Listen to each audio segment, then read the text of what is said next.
Exercise 1.2।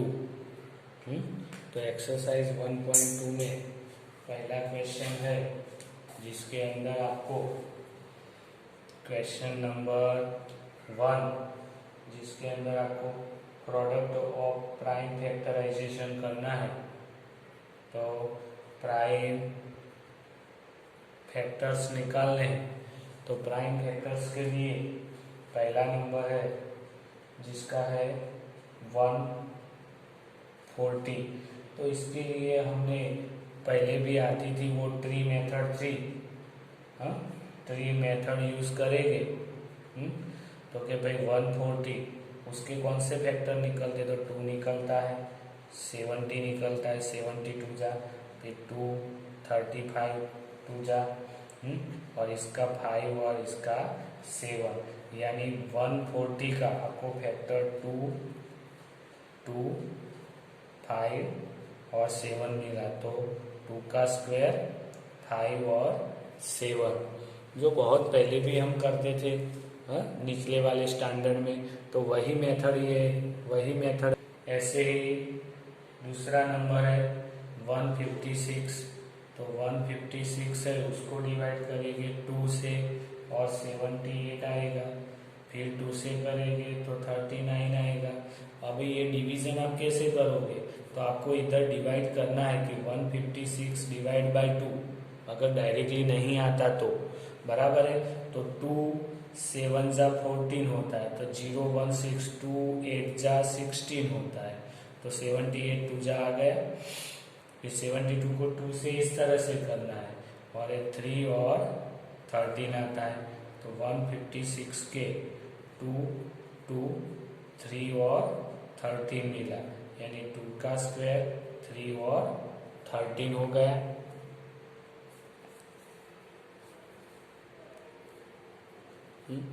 अब आगे तो इस तरह से आपको क्वेश्चन नंबर 3 है, उसमें 4 है बराबर और 5, ये तीनों यही मेथड से इस प्रकार से ही करने हैं।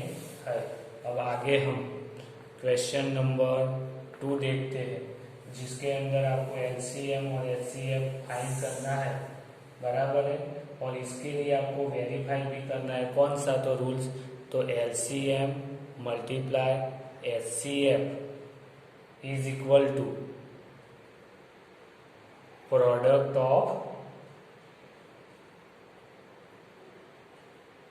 Of the 2 number. यानी अगर ए और बी कोई नंबर है तो LCM of A B multiply HCF of A B लूंगा, तो ए और बी की प्रोडक्ट के जितना ही होना चाहिए, तो वो आपको करना है। तो इसमें आपको पहला नंबर है 26 एंड 91।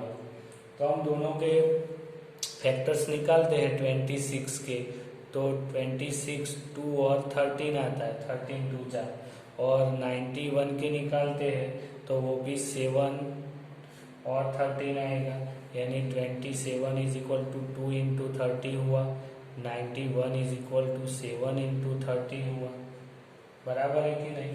तो दोनों का अगर हम एलसीएम एचसीएफ लेंगे तो एचसीएफ क्या होगा, दोनों में जो कॉमन रहेगा, तो 30 30 है तो 30 एचसीएफ आएगा, और एलसीएम कितना आएगा, तो दोनों में कॉमन है वो लो, और अलग अलग क्या है, तो 2 और 7, तो 2 और 7 को भी साथ में ले लो, तो सभी साथ में करके आएंगे, तो वो आएगा 182 आएगा। तो ये दो मिल गया।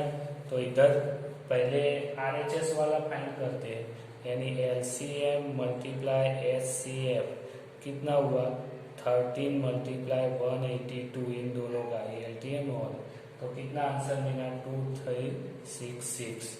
अब इधर हम क्या करेंगे, डायरेक्टली प्रोडक्ट लेंगे, यानी 26 मल्टीप्लाई 91, तो भी क्या मिलेगा आंसर आपको 2366। इसका मतलब हुआ LCM multiply HCF is equal to product of two numbers, ये होता ही है, तो वो प्रूफ हो गया इसके अंदर।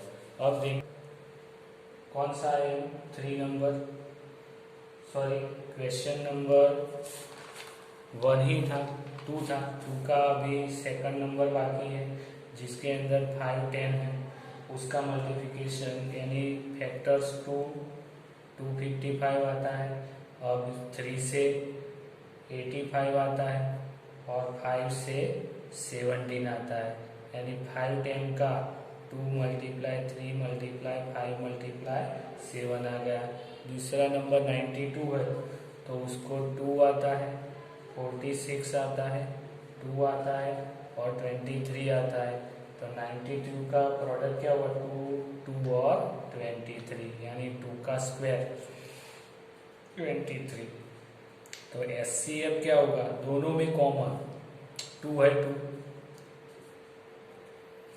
तो अकेला 2 ही है, दूसरा कुछ भी कॉमन नहीं है, तो 2 उसका क्या हो गया, एचसीएफ हो गया। और एलसीएम क्या हो गया,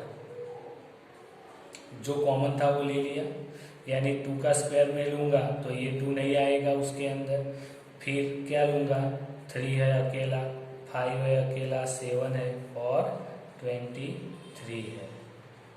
तो 4 3 जा 12, 35, 7 5 जा और 23, तो मिला 23,460। अब आपको वो बोला एचसीएफ और तो एलसीएम मल्टीप्लाई एचसीएफ, एलसीएम कितना था 23,416 मल्टीप्लाई 2। तो इन दोनों का आंसर आप देखोगे तो कितना है 46,920 आएगा।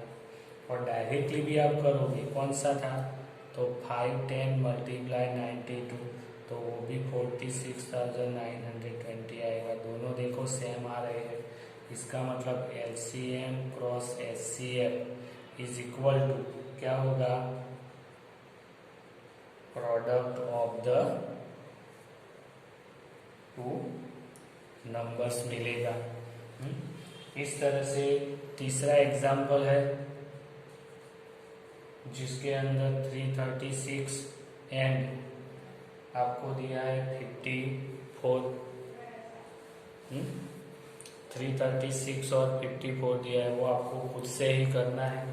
अब हम आगे क्वेश्चन नंबर 3 देखते हैं। तो क्वेश्चन नंबर 3 में आपको एलसीएम और एचसीएफ फाइंड करना है प्राइम फैक्टराइजेशन मेथड का यूज करके, लेकिन इसके अंदर आपको 3 नंबर भी दिए हुए है। तो जिसके अंदर पहला है आपका 12, 15 एंड 21। तो 12 का फैक्टर कितना होता है, 2 2 जा 4, 3 जा, 15 का कितना होता है 3 5 जा, 21 का कितना है 3 7 जा, बराबर है कि नहीं। तो हम इसके अंदर हम एलसीएम निकालेंगे, तो एलसीएम कितना आएगा दोनों का, 12, 15 और 21 का। तो सब में अगर 2 की ये जोड़ ले ली, 2 सबसे ज़्यादा 2 बार आ रहा है ना, तो उसको ले लिया 2 2, फिर कॉमन 3 है सब में तो उसको ले लिया। तो अब दूसरी बार नहीं लेने का, पैसे अलग अलग कौन सा है, तो 5 और 7 भी है तो 5 ले लो और 7 भी ले लो। 2 2 जा 4, 3 जा 12 और 5 और 7 60 और 7, तो 420 आ गया, बराबर है। और एचसीएफ ऑफ 12, 15 और 20 का क्या होगा, तो सब में कॉमन है तो 30, 3 और 3 है तो 3 एचसीएफ आएगा उसका, बराबर है। तो यही मेथड से आपको हर एक सम करना है। जैसे कि दूसरा है जिसमें 70 है, 23 है और 29 है। तो 70 का तो 70 मल्टीप्लाई 1 होता है, 23 का 23 मल्टीप्लाई 1 होता है, 29 का 29 मल्टीप्लाई 1 होता है, यानी कोई फैक्टर निकलते ही नहीं है ना। तो इसका HCF 70, 23 और 29 क्या आएगा? तो देखो सब में कुछ भी कॉमन नहीं है, 1 कॉमन अकेला बोल सकते हो, ये 1 ही कॉमन है उसके अंदर, तो HCF 1 आएगा। और LCM 70, 23 और 29 का जो अलग अलग है वो सब लेवाना है। तो 73 आपको लेना पड़ेगा, 23 अलग है तो वो लेना पड़ेगा, 29 अलग है तो वो सब, और उनका मल्टीप्लिकेशन 11,339 होता है।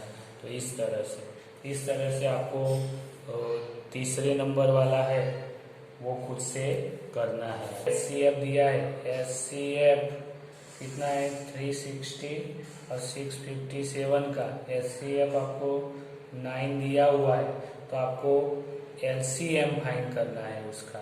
तो यही रूल्स हम यूज करेंगे ना कि LCM 306,657 multiply HCF 306,657 is equal to दोनों की प्रोडक्ट यानी 36 और 657। तो अगर LCM चाहिए मेरे को 36 और 657 का, तो क्या आएगा 306,657 तो है, डिवाइड में HCF आएगा, बराबर है कि नहीं। अब इन दोनों को मल्टीप्लिकेशन करके उसमें से माइनस करते हैं, तो 306,657 डिवाइड बाय HCF कितना है 9 से डिवाइड करोगे तो 34 और 657 मिलेगा, तो आंसर आएगा 20,338 आएगा, बराबर है। ये 9 से कटेगा तो 34 बचने वाला है। तो आपको LCM मिल गया।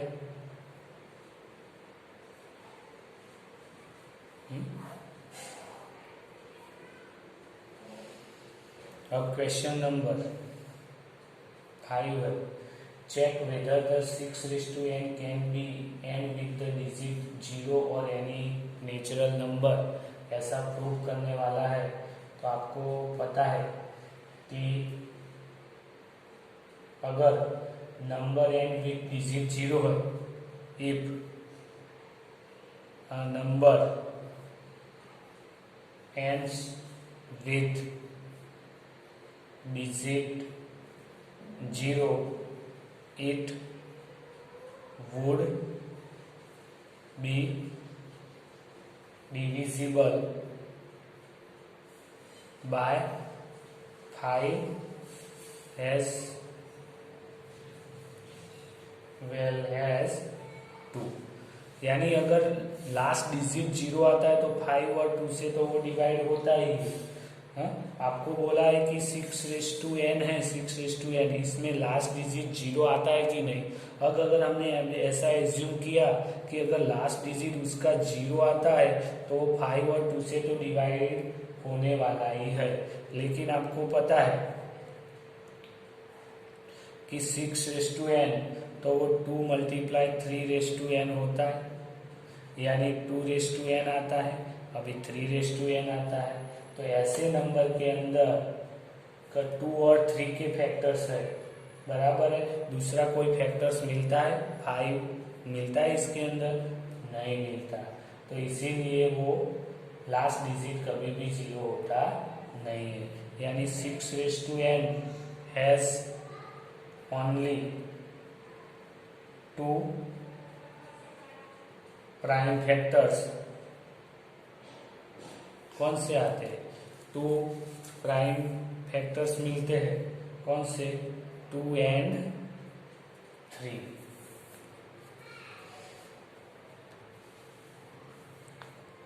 Hence 6:n cannot end with digit 0 for any natural number of n।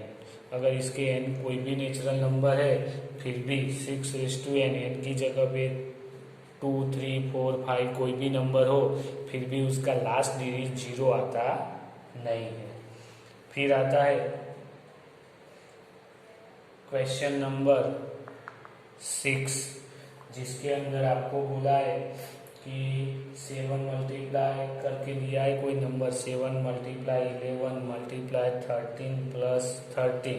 तो मैं पहले इसको सिंप्लीफाई करता हूँ तो क्या आएगा, देखो 13 कॉमन निकाल दिया तो बचा क्या, 7 मल्टीप्लाई 11 प्लस 1, तो 13, 77 प्लस 1 यानी 30 मल्टीप्लाई 78। 78 है, उसको मैं डिवाइड करता हूँ तो उसके अंदर क्या आता है, 2 आता है, 2 आता है और 13 भी आता है नंबर, बराबर है कि नहीं। यानी 2 आता है, 3 आता है, 2, 3 और 13 स्क्वायर मिला। इस तरह से ये मिला। तो आपको बोला है कि ये नंबर है वो कंपोजिट नंबर है कि नहीं। तो इसके प्रोडक्ट के अंदर कितने कितने मिलते हैं, इसके हमने प्राइम फैक्टराइजेशन निकाले तो देखो इसमें 2, 3 आता है, हाँ कोई एक नंबर तो आता नहीं है, तो ये तो कौन सा नंबर हुआ, तो ये कंपोजिट नंबर ही हुआ ना, बराबर है। प्राइम नंबर है नहीं, प्राइम नंबर होता तो उसके फैक्टर्स अलग अलग दूसरे निकलते ही नहीं, इसके तो निकल रहे हैं, बराबर है। तो इसका मतलब 7 multiply 11 multiply 13 plus 13 is a composite number है। इस तरह से दूसरा देखते हैं, 7 multiply 6 multiply 5 multiply 4 multiply 3 multiply 2 multiply 1 plus 5। तो इसमें से 5 कॉमन निकाला तो 7 मल्टीप्लाई 6, 4, 3 और 2, 1 को लिखो कि नहीं लिखो, और 1 है तो 5 आया, और सबका मल्टीप्लिकेशन किया तो 108 प्लस 1 आया, यानी 5109 मल्टीप्लिकेशन में आया। तो इसके अंदर भी जो एक्स्ट्रा कौन सा फैक्टर आया, 5 आता है, तो इसीलिए 7 cross 6 cross 5 cross 4 cross 3 cross 2 cross 1 plus 5 is a कैसा नंबर है, कंपोजिट नंबर है, बराबर है। तो इस 7 circular path around the spot field, Sonia take the 18 minute to drive the one around, यानी ऐसा कोई सर्कुलर पाथ है,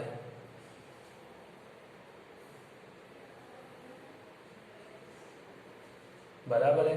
अब सोनिया है वो इधर से स्टार्ट करके एक राउंड लगाती है, बराबर है, तब कितना टाइम लेती है, तो सोनिया टेक्स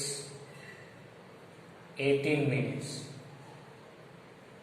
18 मिनट में एक चक्कर लगा देती है वो, एस सोनिया 18 मिनट्स, बराबर है।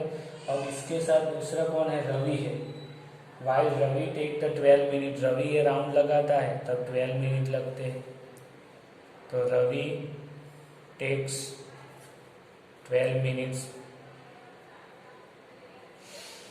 तो इसी एक ही डायरेक्शन में दोनों चलते हैं, तो कोई एक टाइम आएगा जब दोनों एक साथ में मिलेंगे, इधर कौन सा टाइम आएगा जब ये दोनों, तो आपको 18 और 12 दोनों भी जिसके जो ऐसा नंबर ढूंढो, ऐसा कोई नंबर कि जिसके अंदर 12 भी आ जाए और 18 भी आ जाए, यानी ये नंबर के फैक्टर्स 18 और 12 होने चाहिए।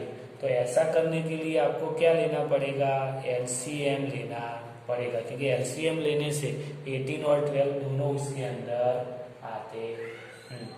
तो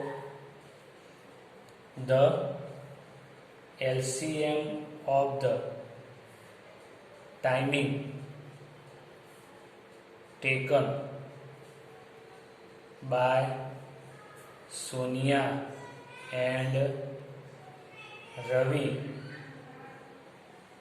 will answer the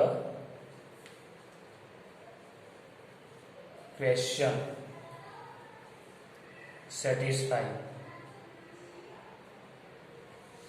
So LCM of 12 and 18, तो 12 के फैक्टर्स निकालता हूं मैं। 2 2 जा 4, 3 जा 18 के कितने होते हैं, तो 3 3 जा 9, 2 जा, तो LCM 12 18 कितना आएगा, तो देखो 2 का ये जोड़ है ना, अगर ये 2 की जोड़ ले ली 2 2 जा, तो ये 2 अकेला हो वो लेने का नहीं। अब ये 3 की जोड़ ले ली तो ये 3 अकेला नहीं लेने का, तो 3 और 3 ले लिया, 2 2 जा 4, 3 3 जा 9, यानी 36, यानी hence after 30 minutes Sonia and Ravi meet again। और इधर हमारा